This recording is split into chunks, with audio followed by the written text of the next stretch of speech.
Good morning, everybody. We are here at the Missouri Botanical Garden on March 16th. After a weekend of rain, we are taking a walk around the garden to see what flowers have bloomed since we were last here. And it's a nice, humid, but pretty cool day. I'm here with Cassidy, and I'm Kristina, and we are here in the Stumpery, where there is a rhododendron blooming.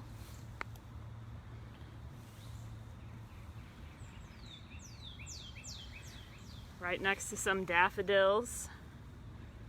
And there were a few of these coming up last week. We showed the first one on our tour, but now there are quite a few daffodils in bloom, you can see.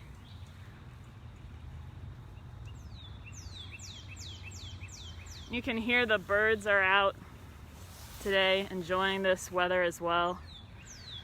And over here in the background, these are more daffodils. Behind me, we have hellebores.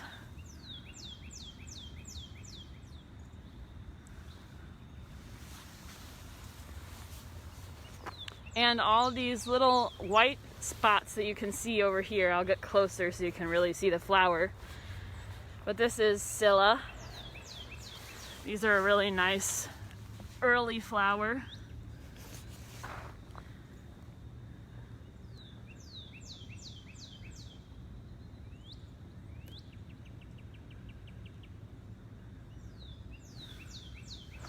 And you can see there's a lot of this coming up here in the Stumpery.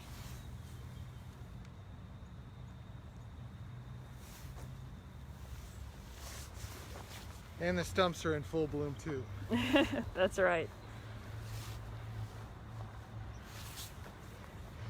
Still have witch hazel in bloom here. And this one I can smell. It smells really fragrant. You can see they're starting to drop their petals here on the ground. So definitely a good time to come and see these this week. They still look really good.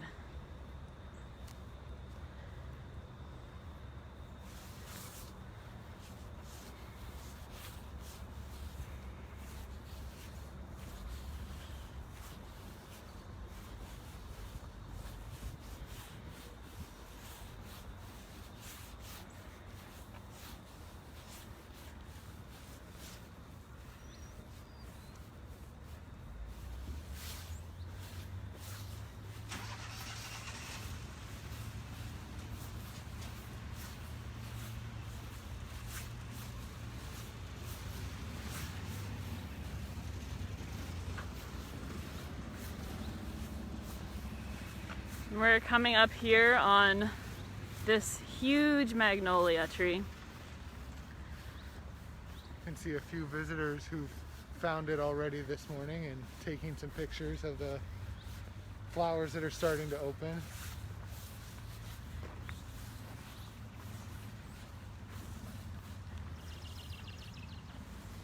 So you can see we do have a few flowers here already that are fully open on this magnolia.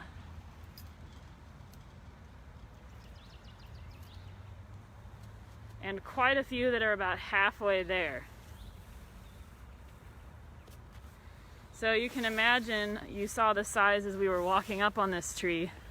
When this is in full bloom, it's really, really spectacular. And it's definitely getting there, so we're going to be keeping our eye on this one.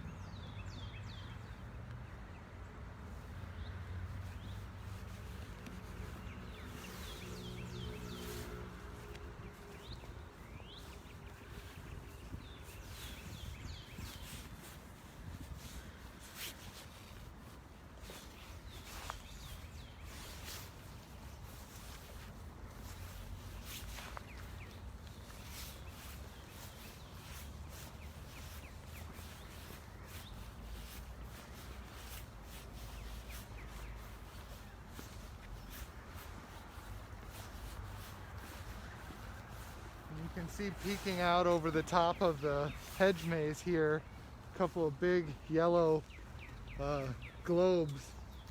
That's a cornelian cherry dogwood. We have a couple of those in the herb garden behind Tower Grove House. Those are in bloom. I've seen those in bloom in a few places, other places outside of the garden.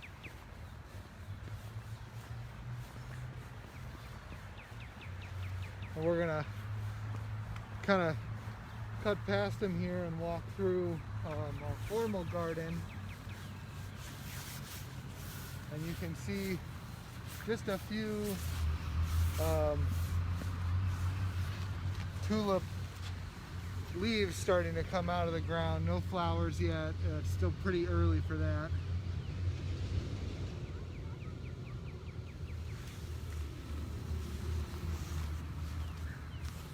But it can kind of depend. I will say that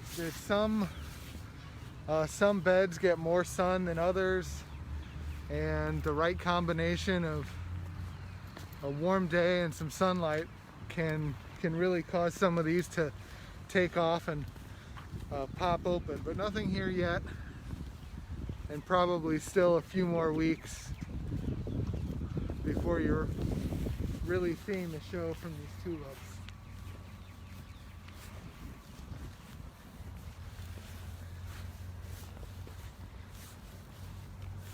And up ahead you can see this patch of yellow here. This is where we showed you the very first daffodil a week ago today. Just one of these was blooming, and now all of these are in bloom.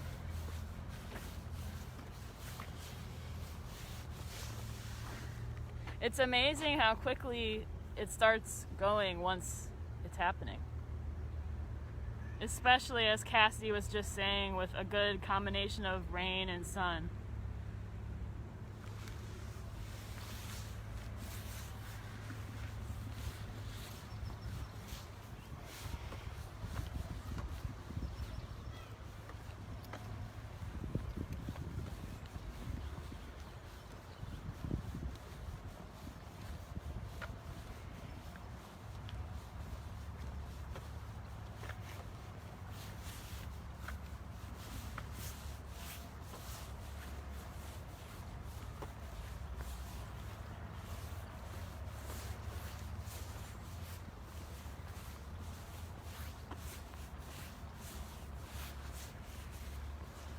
So we're heading towards the English woodland garden right now. We're going to walk past a place that we showed you last week, the bulb meadow here. And you can see little spots of scilla and a few other things. But most of the crocus that we were showing you last week, they're still here, but they're closed up and they're not really open because they tend to stay closed up on gray days like this when it's not sunny. So you're really kind of losing their color while they're closed. But across the path here, we have this nice little carpet of blue under our giant dogwood.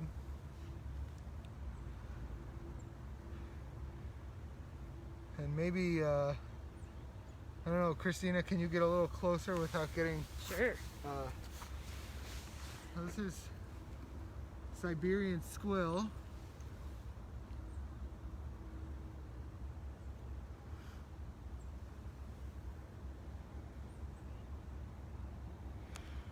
And there's just a ton of this. It really is a carpet. And there were a few of these blooming last week, but again, things just start blooming so quickly once they're going. And now you can see just a profusion of this Siberian squill under this tree. And this little area, you know, it's not necessarily marked on any map, but it's known as the blue garden, and you can kind of see why. Both with the blue flowers you're seeing now, but there are other plants that bloom at different times of the year over here that have blue or purple flowers, sort of a dark purple flower. So welcome to the blue garden.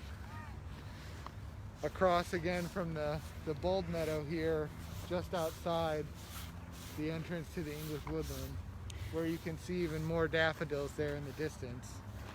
And just to show what Cassidy was talking about with the crocus, they're still here, but on these cloudier days they're not open quite as much, or in some cases really at all. But they're still here, providing little pops of color in this field here.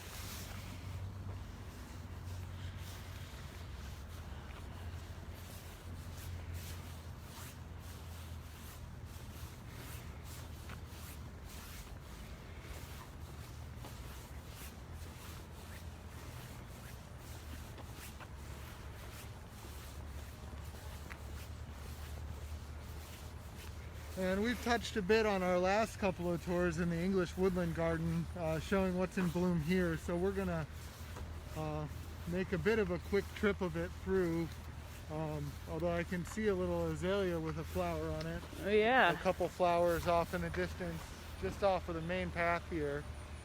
But there's a lot going on in here. Hellebores, daffodils, those cornelian cherry dogwoods. Lots of different things in bloom. All right, let's just take one little detour because we can get up close to one of these flowers here off the path, and then we'll head on. Oh, it's a camellia, so that's probably what that was as well.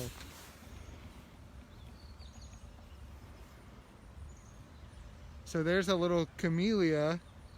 Must be hardy enough to survive out here. And you can see a couple flowers open on that. And I think these are fairly new additions out here. I don't believe I've seen camellias out in the English woodland before. I believe these were moved here from the Kemper demonstration gardens, actually.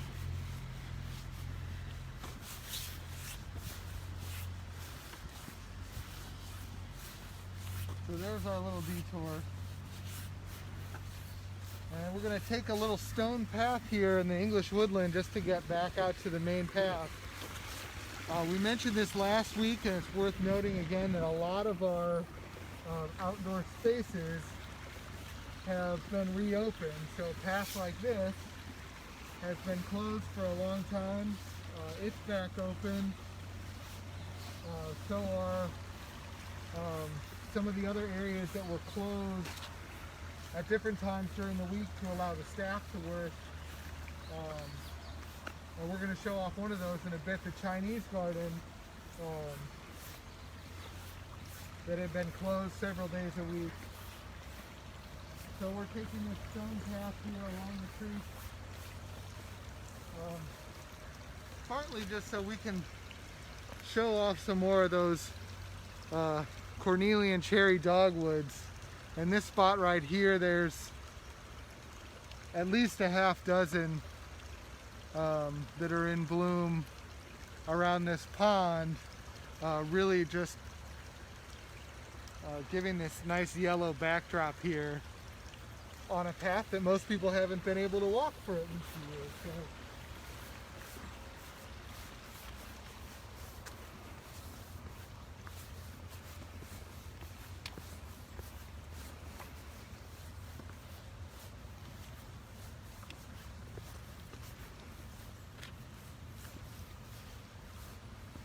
a little more of it up close.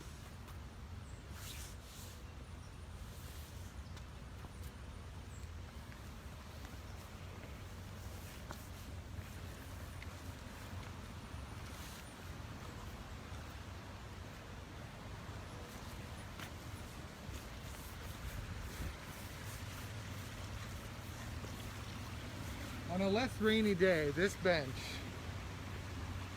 this prime spot for coming and sitting and resting for a few minutes. Yeah, it's got a great view from here. The sound of the water. You can hear a lot of birds. There are some ducks that really like this pond. They're not here right now, but See them there quite a bit.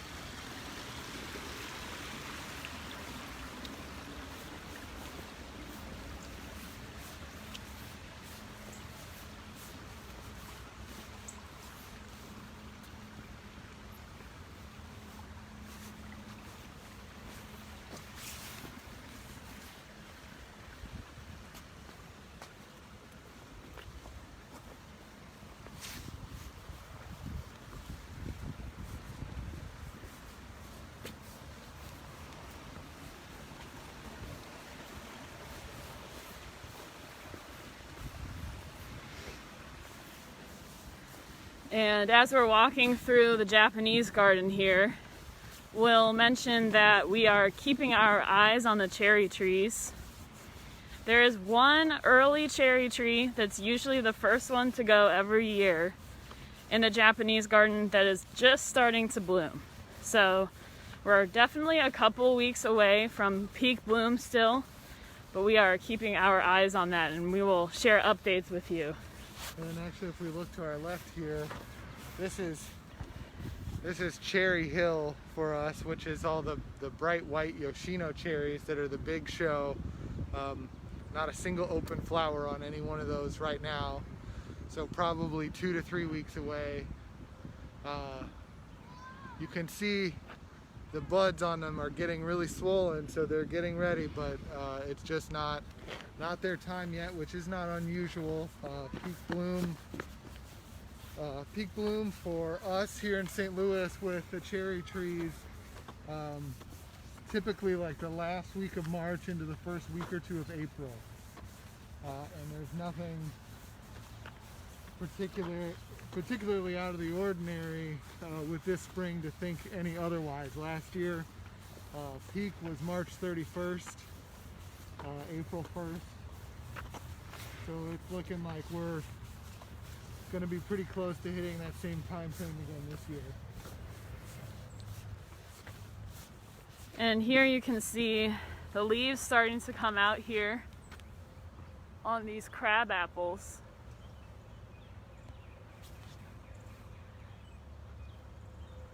Which on these trees, the leaves will show up before the blossoms, but these usually come a little bit after the cherry trees peak. So there's always a little while where both are blooming at once, and it's really a great time to be in this spot, and everything is just pink.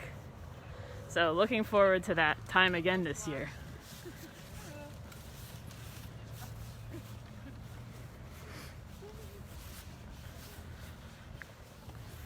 And you can see here on our left another magnolia that's certainly not in full bloom yet by any means, but a lot of buds starting to come open.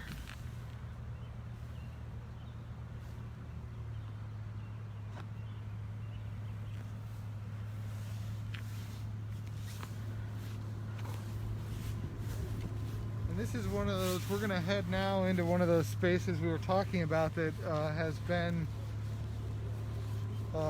closed periodically since we reopened last June, the Grig Nanjing Friendship Garden, which is more commonly known as the Chinese Garden. And this is one of those spaces that as of last week is open now anytime the garden is open, which is Tuesdays through Sundays. We're closed on Mondays. And you may run into an occasional closure here or there if some of our staff needs to work in a particularly small area. But there's more of the garden now available for everybody to enjoy. And I would definitely recommend on your next visit making a stop here because there's quite a few things in bloom. Here we were just talking about the cherry trees in the Japanese garden, and this is a cherry relative. It's a Japanese apricot, Prunus mume, might be how you say it. But anything with prunus in the front of it for the genus is either a cherry or a very close cherry relative.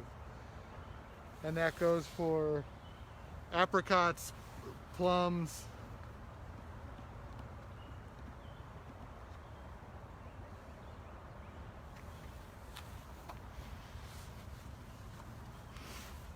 we also have here some white forsythia. It's probably more common to see the yellow forsythia. I know there's some of that in my own backyard and I see that pretty commonly, but this white forsythia is unusual and really, really nice.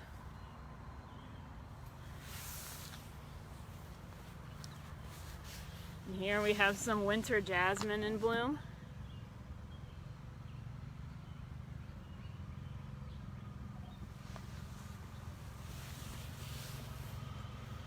And I always think this is one of those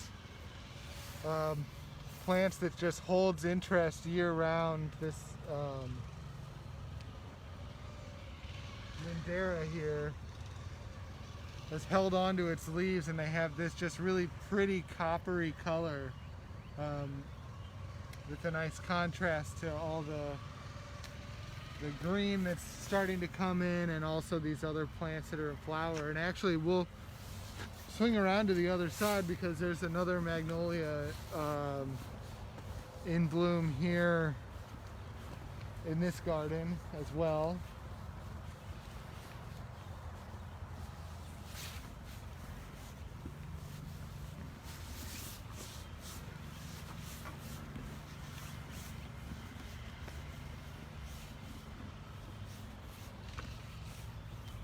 This is Magnolia denudata. So not one that you're gonna find too commonly around St. Louis.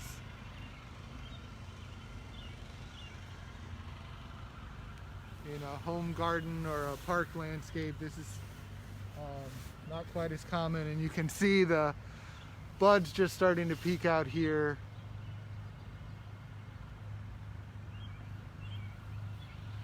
And a nice view just from the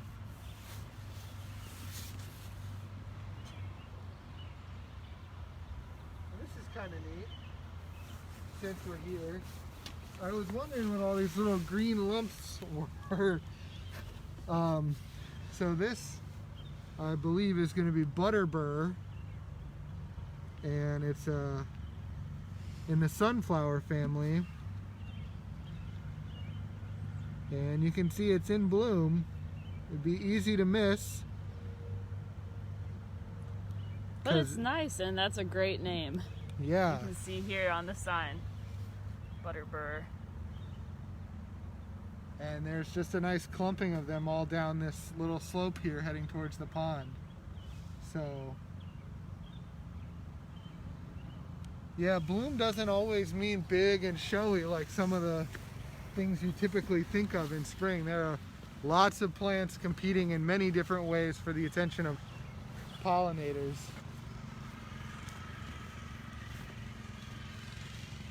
Still some witch hazel in here as well. This is a Chinese witch hazel.